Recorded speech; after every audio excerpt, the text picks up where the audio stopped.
Bismillahirrahmanirrahim. In today's lecture, we will try to complete Arch and Garch model by taking up one of the examples from Financial Times series. Most probably, we'll be taking up the example from Pakistan Stock Exchange. एक तो जो precondition for the estimation of Arch and Garch models is that there should be sufficiently large sample. When I say sufficiently large sample, the experts say that the sample size should exceed 300. So if the sample size exceeds 300 observations, the model can be appropriately estimated. So for reasonably good results, the sample size should be large. So सबसे पहले तो इसका how to go for the arch effect. So in order to test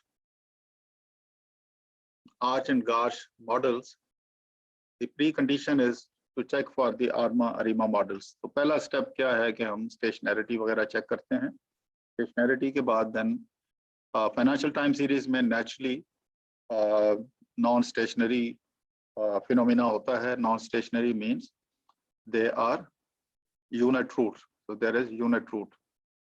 तो unit root means non stationary. तो आमतौर पे first difference पे stationery हो जाता है.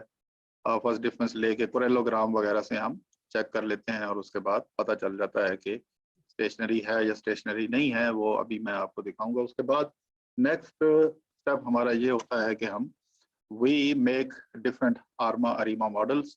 ARMA model basically when after taking the first difference the financial time series becomes stationary.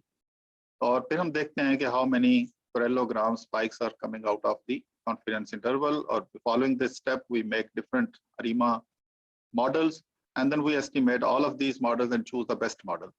Or for the best model, we follow these criteria. ये एक example है. We look at the degree of freedom, we look at the sum of the square residual, और इसकी guideline जो है वो bracket के अंदर दी हुई हैं. SSR minimum the better. जिस मॉडल की ये मिनिमम होगी उसको प्रेफर किया जाता है. उसके बाद AIC SBIC adjusted R square. तो AIC SBIC एंड कोई क्राइटेरिया जो है ये उसका क्राइटेरिया गाइडलाइंस ये हैं कि इनकी वैल्यूज मिनिमम हो. तो if AIC SBIC and HQ are minimum तो हम कहते हैं द मॉडल इज बेटर. उसके बाद एडजस्टेड R स्क्वायर को देखते हैं. तो ये सारे criteria significant number of coefficients इसमें ज्यादा हों और वोलेटिलिटी ऑफ द सीरीज यानी जो उसका सिग्मा स्क्वायर है या वेरिएंस है उसको देखते हैं.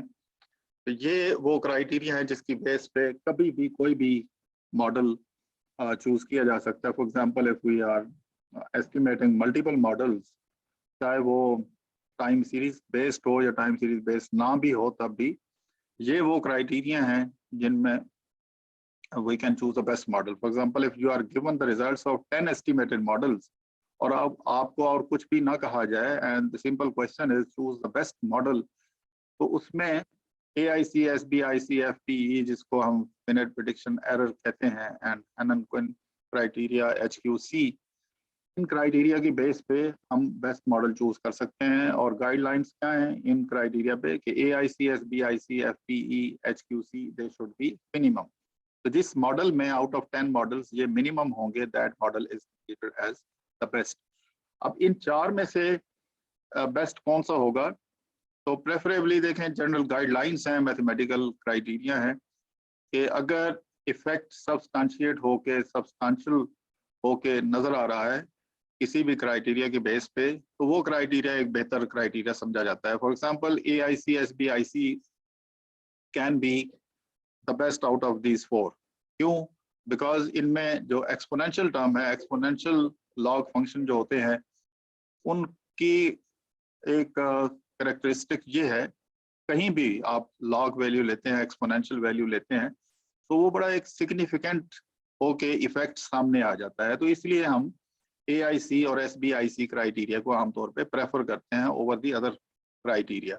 लेकिन सब में एक कॉमन कैरेक्टरिस्टिक ये है कि they should be minimum. Minimum क्यों होना चाहिए? Because they are residual sum of square based test या स्टैटिस्टिक.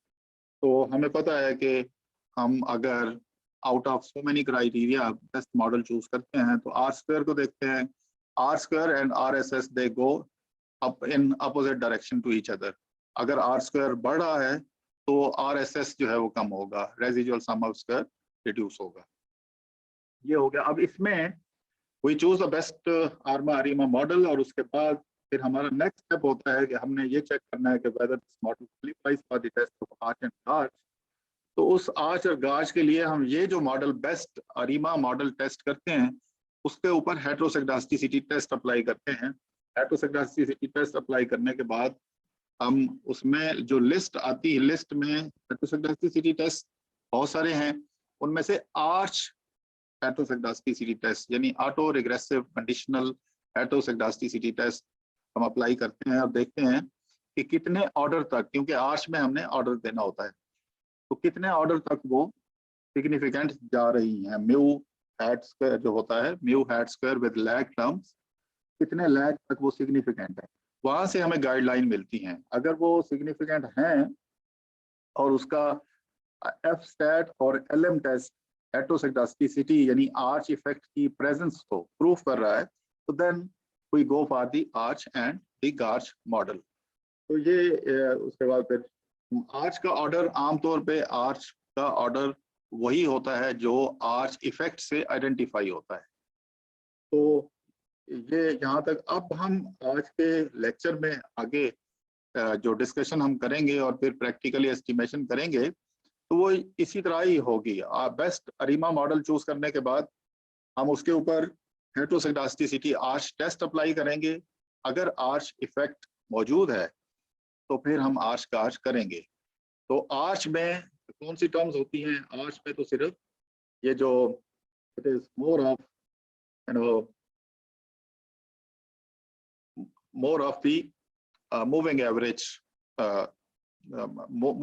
टर्म्स, क्योंकि इसमें म्यू टर्म्स होती हैं, ये आर्च टर्म्स हैं।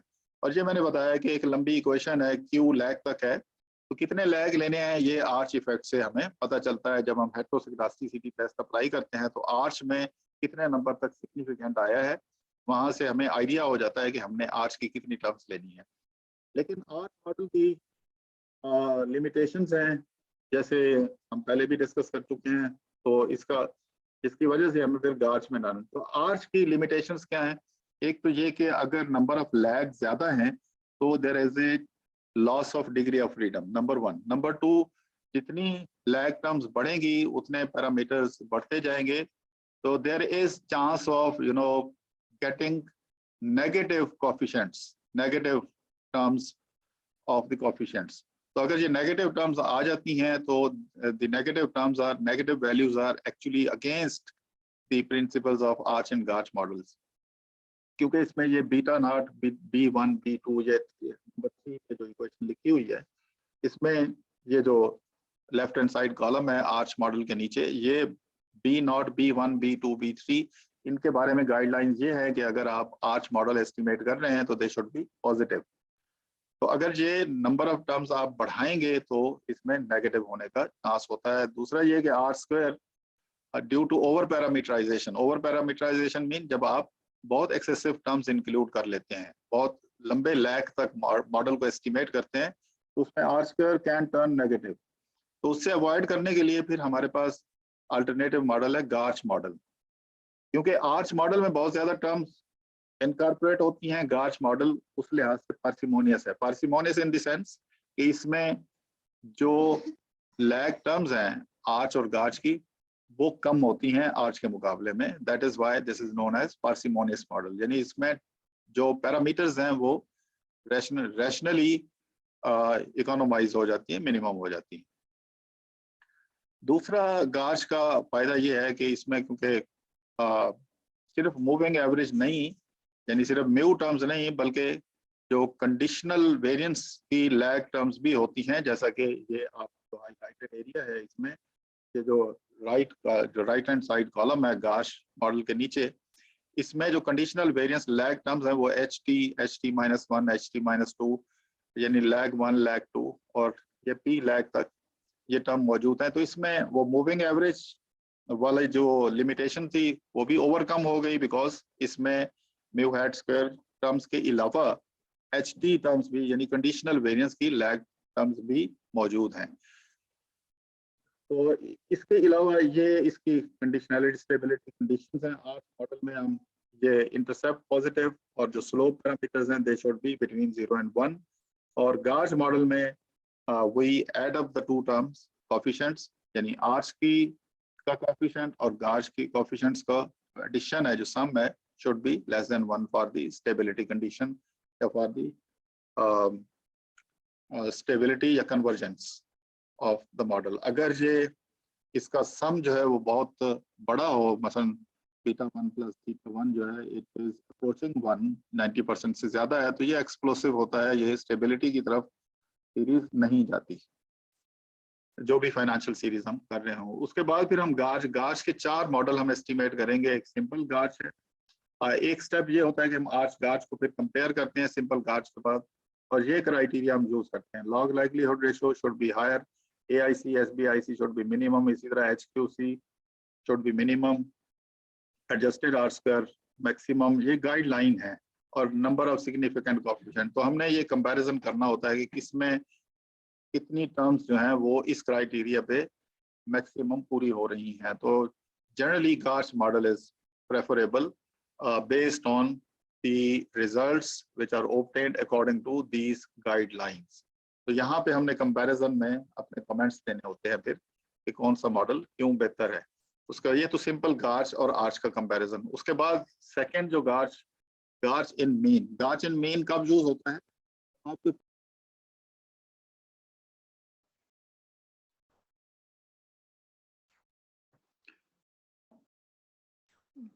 कर रहा है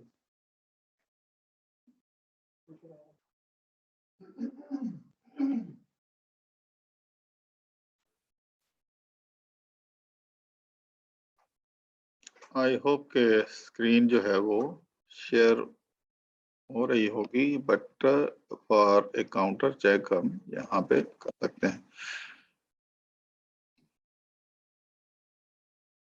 ओके तो आर्च और फिर उसके बाद सिंपल गार्च, फिर नंबर 2 पे गार्च एंड मीन। गार्च एंड मीन कब यूज होता है? गार्च एंड मीन का मतलब क्या है? गार्च एंड मीन का मतलब यह है कि गार्च इक्वेशन के अंदर ही मीन टर्म होती है। जैसे मैं आपको दिखाता हूं,